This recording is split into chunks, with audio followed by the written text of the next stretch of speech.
Hello mga kaibigan, kumusta na kayong lahat? Eto na naman ulit ako, Josan Santiago Vlog. Tara mga kaibigan, joyride tayo. Panoorin nyo yung dinadaanan namin mga kaibigan. Ang ganda, napaka-green. Ganda ng kalsada, ganda ng mga puno.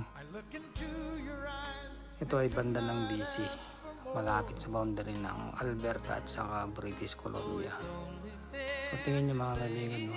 Napakasarap mag-drive pag ganito.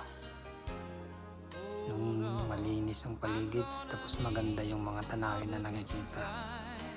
Napakasarap sa mata. Sana mga kaibigan nagustuhan nyo itong short video ko na ito at sana panoorin nyo ulit yung mga susunod kong i-upload. Salamat sa inyong lahat. God bless sa ating lahat. Thank you.